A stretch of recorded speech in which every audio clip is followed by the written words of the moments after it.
किसी ने बड़े कमाल की बात कही है कि आप भगवान के भक्त हो, इसका मतलब ये नहीं कि आप गिरोगे नहीं।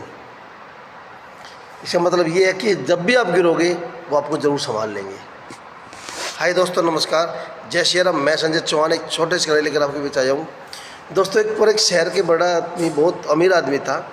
वो शहर से गुजर रहा था, सड़क से गुजरने के रास्ते से जा रहा था, तो उसने एक देखा एक हट्टा कट्टा आदमी, बहुत तंदुरुस्त आदमी, एक भीख मांग रहा था। तो अमीर आदमी उस भिखारी के पास आता है, कहता भाई आप भीख क्यों मांग रहे हो? आपको शरीर हट्टा कट्टा है, मेहनत कर सकते हो, आप तंदुरुस्त हो, हट्टे कट्टे स्वस्थ हो हर तरह से। तो उस भिखारी ने कहा, सर मैं भीख मांग तो अभी छोड़ दूँ, पर मेरे पास कोई काम धंधा नहीं है, मैं बेरोज़गार हूँ। तो उस आदमी ने कहा, बुरा न मानो, तो एक काम करोगे? बोलो बताइए सर।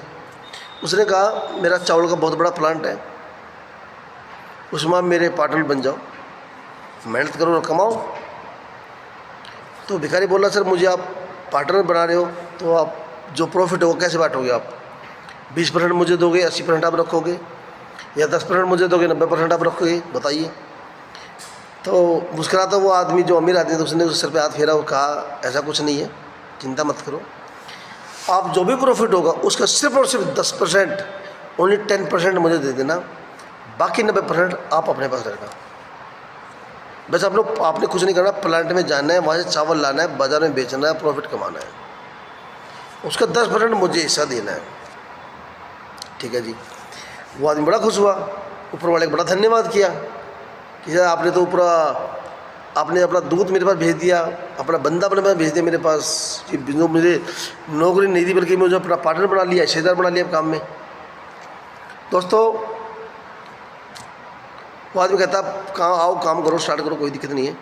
भिखारी, अगर जो आदमी भिखारी था वो आदमी जाता है, क्यों, अब तो उसका हिस्सेदार बन चुका था उस आदमी का, उस बिज़नेस का। दोस्तों, वो प्लांट में जाता है, पहले दिन जाता है, अच्छी मेहनत करता है, चावल बेचता है, बढ़िया पैसे कमा के लाता है, और अच्छी मेहनत करता है, पूरा महीना गुजरता है, अच्छा प्रॉफिट कमाता है उससे। अब वो दिन आता है जिस दिन उसके प्रॉफिट का शेयरिंग करना था, उसका हिस्सा उसको देना था,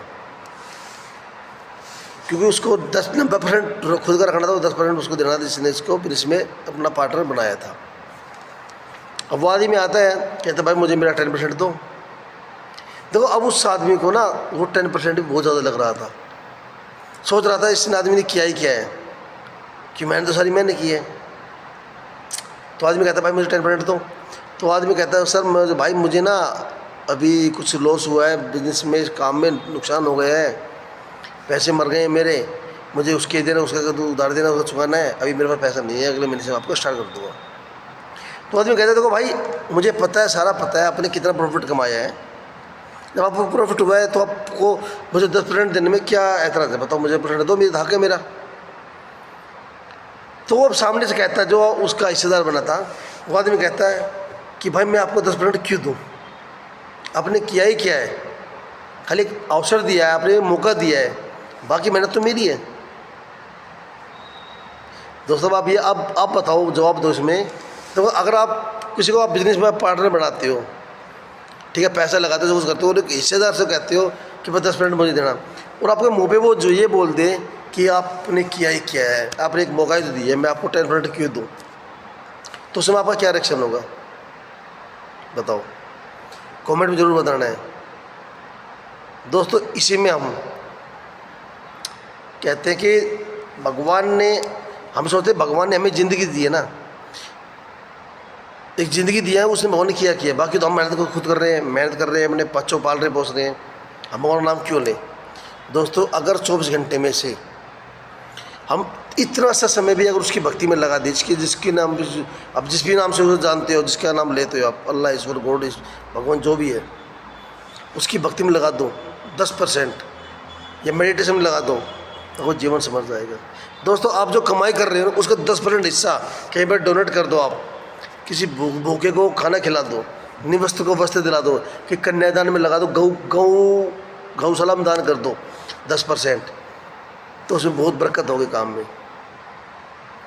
हमें भगवान के जो भगवान ने हमें जीवन दिया है ना, 24 घंटे जीवन देता है जीने के लिए, डेली दे रहा है, तो उसमें 10% भगवान की भक्ति में मेरे लगाना चाहिए। और जो कमाई है, जो हमारी नेक कमाई उससे 10% हमें दान देना चाहिए, क्योंकि 10% का तो हक ऊपर वाले का भी होता है, वह कर्ज हमें हमेशा चुकाना होता है। और किसी एक अच्छी बात भी कही है कि अगर आप 100 रुपये कमा रहे हो ना, तो 10 रुपये दान कर दो, 90 रुपये की बचत हो जाएगी आपकी। तो दोस्तों, संजय चौहान तो वही बात कहेगा कि बड़ों का आशीर्वाद और अपनी मेहनत लगन से कर दिखाओ कुछ ऐसा कि दुनिया करना चाहिए आपके जैसा। दोस्तों, मिलते कहीं कहानी में, तब तक राम राम, जय श्री राम।